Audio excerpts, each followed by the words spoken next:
ash, bone and sickle, bleeding saints and forest witches, the past unburied, the books unsealed, the old celebration returning.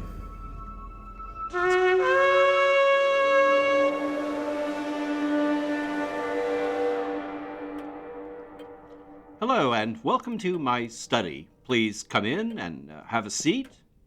All the books surrounding you are those used as sources for our show, and aside from me, you'll be hearing from the individual to my right here, my housekeeper and co-host, Mrs. Carswell. Hello. As you may have guessed from certain subtle changes, Boat and Sickle is reformatting a bit for 2023, tightening things up a bit. Sort of like a New Year's diet. Yes, but hopefully more successful.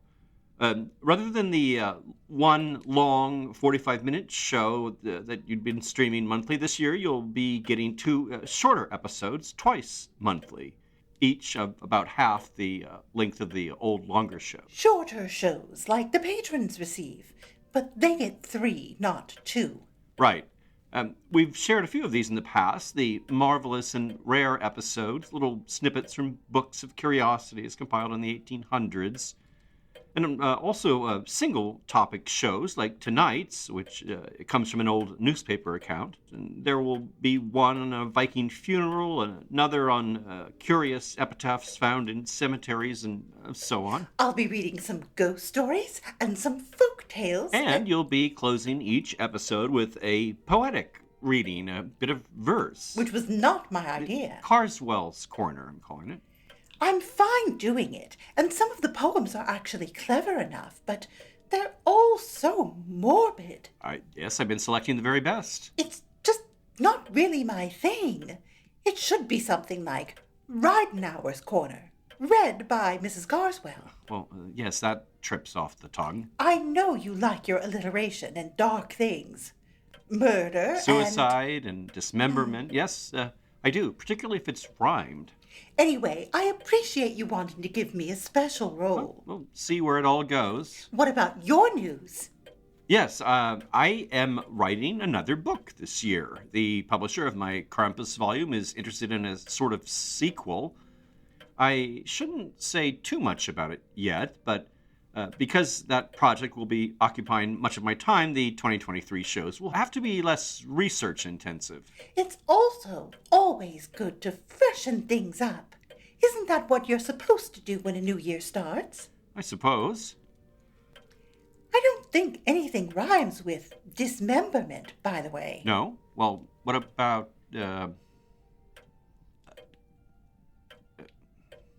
See? Well, I don't know. This is dead air. People don't want to hear. Temperament? Temperament. Temperament? Dismemberment? Yeah. A temperament for dismemberment. A sentiment for dismemberment. A sentimental dismembermental. Dismembermental dismemberist? Sentimentalist dismemberist? I think we're rapping. Yes, we are absolutely rappers now. And with that under our belts, I think we can more or less just start the episode, which is episode 102, P.T. Barnum's Magnificent Museum Fire.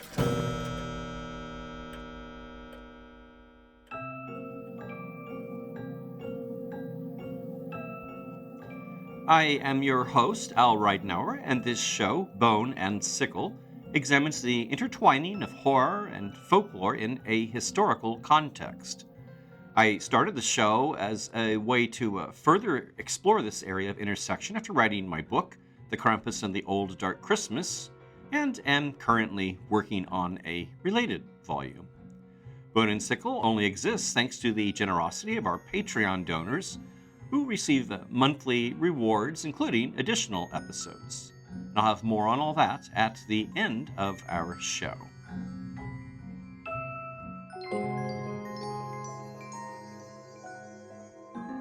For tonight's show, I'll be reading from a newspaper, a story from July 14th, 1865, which was published in the New York Times.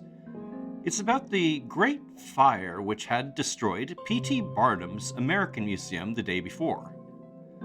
Though one reason I'm reading the article is the beautiful job it does cataloging the museum's holdings. It may be confusing at first, as the American Museum was an example, albeit an extremely large one, of something called a dime museum. Rather unlike today's museums, dime museums resembled the cabinet of curiosity collections kept by certain aristocrats, but unlike these, were open to anyone with a spare dime. Items were jumbled together more for the purpose of show than any sort of a systematic education of the public. In Barnum's case, his museum also displayed live animals, some of which escaped into the streets of Manhattan during the fire. It also housed a theater presenting melodramas of the day or appearances by special people like the diminutive Tom Thumb or the Swedish Giant, who would later travel with Barnum's circus, or performances by Jenny Lind, the singer promoted by Barnum during wildly popular international tours in which she was billed as the Swedish Nightingale. I wanted to incorporate a recording of her as a background element, and she was rumored to have recorded something for Edison, but if so, the recording appears to have been lost, so instead, at the end of the show, you'll hear an old recording by another artist of a song made popular by Lind. Well, here we go. Disastrous fire. Total destruction of Barnum's American Museum. 9 other buildings burned to the ground. Great excitement in the city. 30,000 people in the streets. Pickpockets in the crowd. Accidents and incidents. The fire, which yesterday destroyed Barnum's American Museum, while greatly injuring and materially impoverishing its enterprising and public-spirited proprietor, did damage that neither time nor money can replace. Almost in a twinkling of an eye, the dirty, ill-shaped structure, filled with specimens so full of suggestion and of merit, passed from our gaze, and its like cannot soon be seen again. I'm going to skip ahead and around a bit, just because the original article is 7,000 words, so it's a bit abbreviated what we're hearing. At noon of yesterday, the fierce tooth of fire pierced and destroyed the museum. In the basement was an immense tank used at times for the accommodation of whales or hippopotami, around which stood huge cages for the tenement of wild beasts. Machinery, gasworks, and water butts filled the rest of the room, above which was the ground floor, on which visitors first entered from the street. Here were several offices of the ticket sellers and sub-cashier, in the rear being a series of round holes looking through which one could be taken into the very heart of kings' palaces, or sail on the Venetian canals, or fight with the grand army of the emperor. Passing upstairs, broad and easy of ascent, the first floor was reached. Gazing placidly down upon the coming visitor stood the largest elephant that the civilization of the 19th century has yet known. Nearby, visitors encounter a refreshment stand and a mammoth barrel organ whose volumes of harmony greatly pleased the youngsters and mystified many who were older. A fortune-teller who knew much less than she pretended to tell occupied a little room just beyond, and a one-armed, one-legged soldier from the Army of the Potomac offered his scales at the low price of whatever you pleased to give him. In the center of the room was an immense tank, full 25 feet in diameter. In this tank were 2 whales imported from the coast of Labrador, whose sportive plunges and animated contests of affection afforded constant amusement to the hundreds of spectators, and a pregnant contrast to the fearful death by roasting which they soon thereafter met. Across the further end of the room was a narrow platform on which sat a wonderful and fearfully made fat girl, and we are pleased to learn that she is alive and well, although terribly tried by the heat. The phrenologist also occupied this platform, at one end of which was placed a large armchair for the Nova Scotian giantess Miss Swan, an exceedingly tall and graceful specimen of longitude. In an adjoining room were the glassworks, beautiful and ingenious specimens of human handiwork and genius. A steam engine, working, made entirely of glass, was on exhibition there, and deservedly attracted a great deal of attention. But of all the attractions in the museum, perhaps the waxen figures of our 19th century notables were the greatest. There was Napoleon with a squint eye, Victoria with a wry neck, Tom Thumb and wife with baby Kennedy, Jeff Davis in petticoats, and the Siamese twins. On the other side of the room, in a glass case, were Christ and his disciples, and a collection of moving figures representing a dying chief with a rattling, wheezing breast, surrounded by a host of weeping, head-moving sympathizers. Leading from the large hall of this floor on the north side was a long room mainly devoted to the aquaria. These were at least 40 large cases neatly constructed of marble, iron, and glass, in which fish from every ocean, river, and lake were kept. An electric eel 6 feet long divided the attention of the juveniles with an alligator who ate ducks and yearned for babies. Turtles, too, of infinite variety, stretched their mud-accustomed necks far up above their tortoised shells, and doubtless wondered if it would ever rain again. On the third floor was the entrance of the parquet of the famous lecture room. A large and well-appointed theater was this place, nothing more and nothing less. Plays and players were there, actors and actresses, dancers and pantomimists, scenery and footlights, music and paint. Everything that any other theater had this. Around the walls were cases of butterflies, of various insects, of curious cuttings in wood and carvings in ivory, of Chinese balls and American whistles made of pigs' tails, of puzzles for young people and curiosities for older ones, of spears and clubs from the islands of the sea, of sharks' teeth and whales' jaws, skeletons of snakes, of monkeys and of reptiles. And who can forget, be he man or boy, the startling effect produced upon him when first he came upon the 3 men of Egypt, whose blackened skulls and grinning, ghastly faces stuck offensively out from the top of the funeral wrappings. These dead men, or women as the case may be, have been dead any reasonable number of thousands of years, whose gay and festive lives were spent perhaps in the halls of the royal pharaoh. We can see in our mind's eye the awful indignation experienced when the vandal hand of intrusive Yankees pulled from the dust-covered shelves the entombed mummified remains, and rudely tore off the coverings from the face, playfully pulled the lock or two of hair on the top of the cracking skull, and finally shipped them off to Barnum.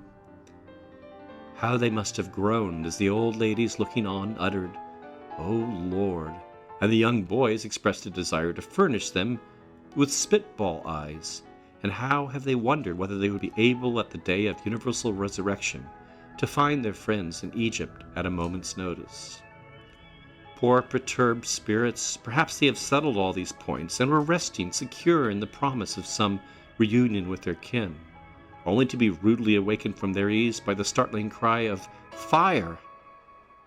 They are gone, and though they may have walked with Moses or danced with Miriam or feasted with Pharaoh, they are no longer preserved, but powdered mummies, and the sacred dust of Egypt now mingles with the dirt of Broadway and the cinders of Barnum's. Monkeys in all imaginable attitudes, stuffed and waxed and furnished with curiously wrought glass eyes, sacred white cows filled with hay, monstrous turtles varnished and stuffed, snakes of enormous length, and camels with humps, zebras with the traditional 365 stripes, lions with shaggy manes, and tigers with beautiful skins. All sorts and kinds of African, Asiatic, and European creatures have been lost. And then we're on the 4th floor for another live exhibit. On the door above was The Happy Family, a collection of sassy monkeys, subdued dogs, meek rats, fat cats, plump pigeons, sleepy owls, prickly porcupines, gay guinea pigs, crowing cocks, hungry hounds, big monkeys, little monkeys, monkeys of every degree of tail, old, grave, gray monkeys, young, rascally, mischievous monkeys, middle-aged monkeys, and a great many miserable, mangy monkeys. These animals and other creatures may have been happy, but they didn't smell nicely, They doubtless lived respectably, but their antics were not pleasant to look at, and, to tell the truth, they frequently fought fiercely and were badly beaten for it. However, they are gone, all burned to death, roasted whole with stuffing au natural, and, in view of their lamentable end, we may well say, peace to their ashes. And then, in describing another display area, and beside this was a collection of iron cubes supposed to have fallen in Massachusetts during a hailstorm, several pairs of handcuffs used on the slave ship Echo, pistols and knives of celebrated murderers, and a case of snakes. Huge boa constrictors, 30 feet long and proportionally thick, very fond of rabbits and sheep, lay upon the floor of the cage. Smaller, but equally unpleasant snakes hung about the perches, and a whole family of little fellows swarmed and wiggled about the warm stovepipe in the center.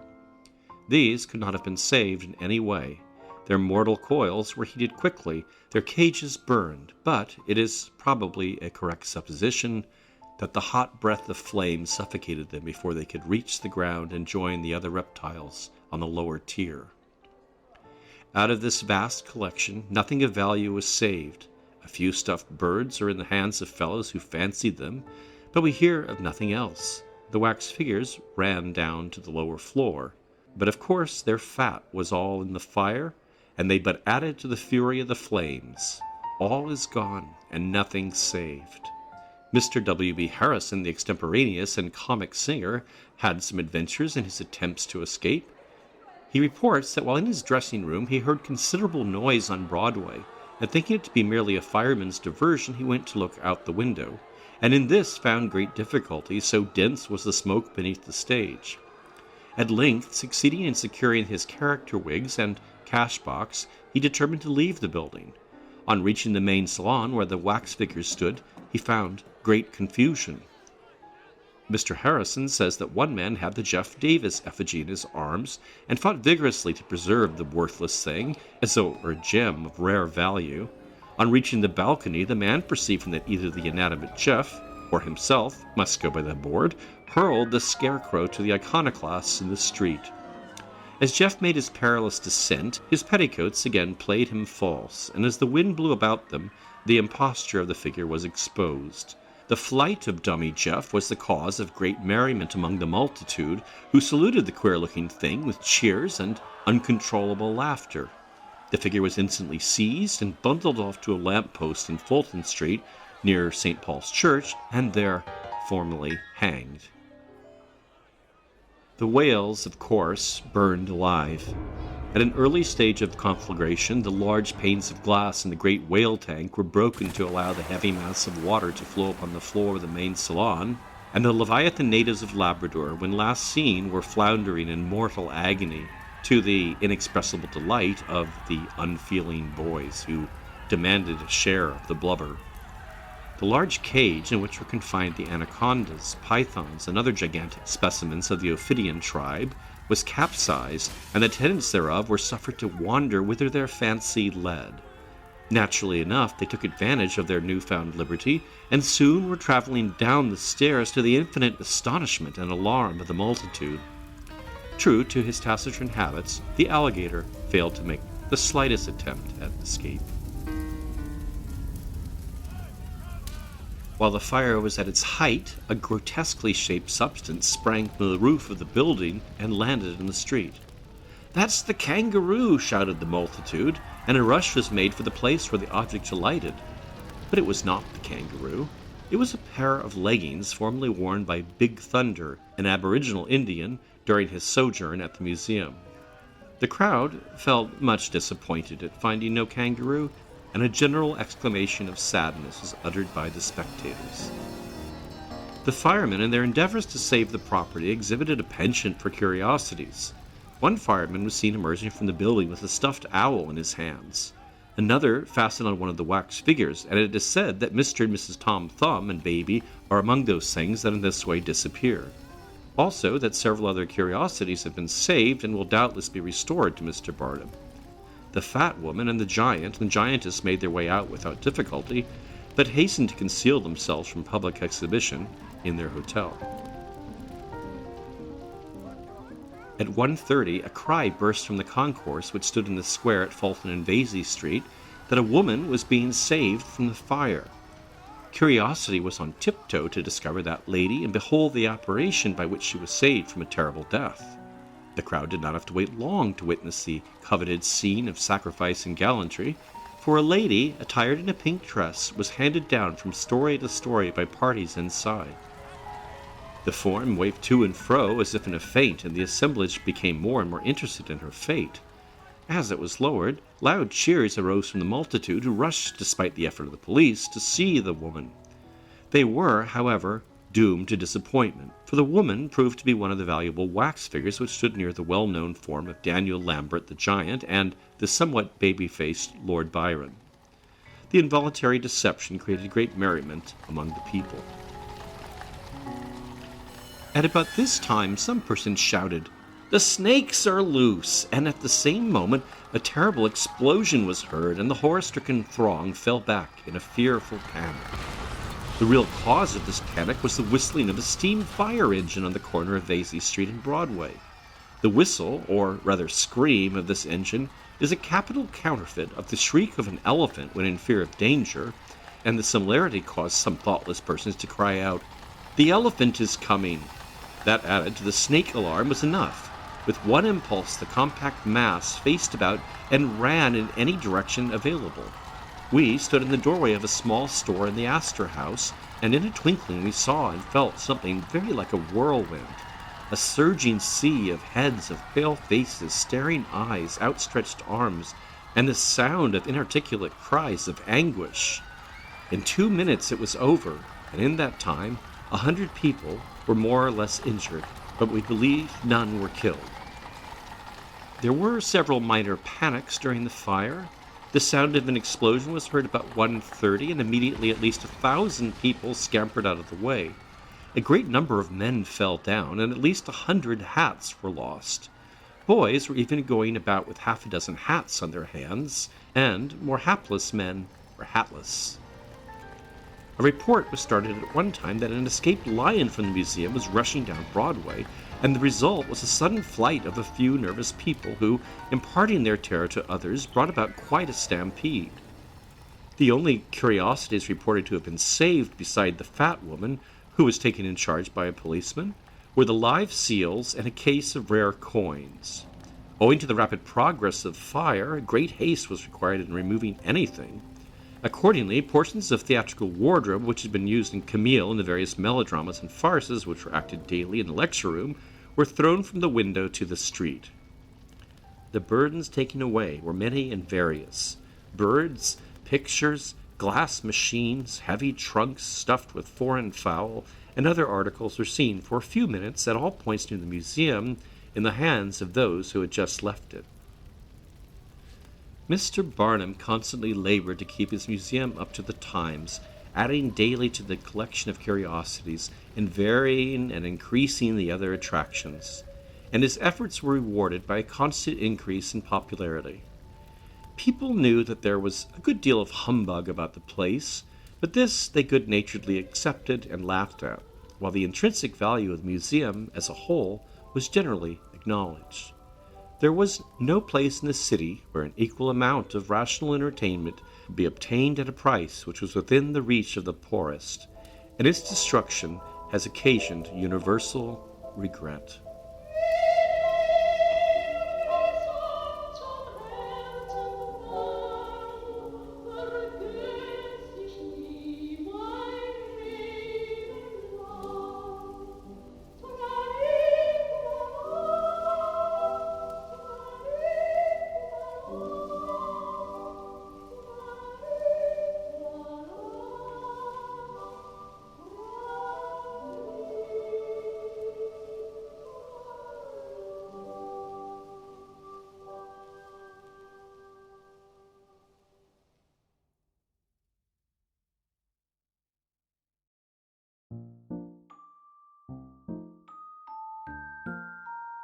And now, a bit of poetry as we close our show with Carswell's Corner. Hello. Tonight's poem is by the British journalist, lyricist, and poet Harry Graham. He is best known for the cheerfully cruel verses collected in his 1898 book, Ruthless Rhymes. Quiet Fun. My son Augustus, in the street one day, was feeling quite exceptionally merry. A stranger asked him, "Can you show me, pray, the quickest way to Brompton Cemetery?" "The quickest way? You bet I can," says Gus, and pushed the fellow underneath a bus. Whatever people say about my son, he does enjoy his little bit of fun.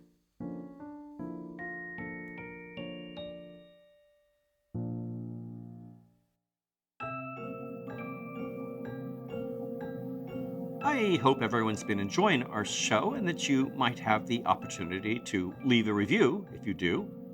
As I mentioned at the top of the show, these episodes only keep coming out because of the support of our lovely Patreon subscribers. Pledge commitments begin at $1 and can be edited at any time. Those subscribing at the $4 level or higher receive a short extra episode, as I've mentioned, and other rewards include access to the Patreon blog, downloads of the show soundscapes, what you hear under the narration, show scripts, my Krampus book, various t-shirt and mug options, the Bone and Sickle candle, and unique hand-packed mystery kits. And I'd like to thank our December crop of recent patrons, Ian Garofalo, James Burkhart, and Julie Hernandez. Bone and Sickle is written and produced by me, Al Ridenour.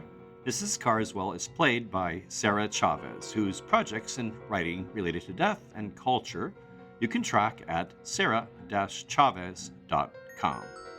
Thanks so much for listening.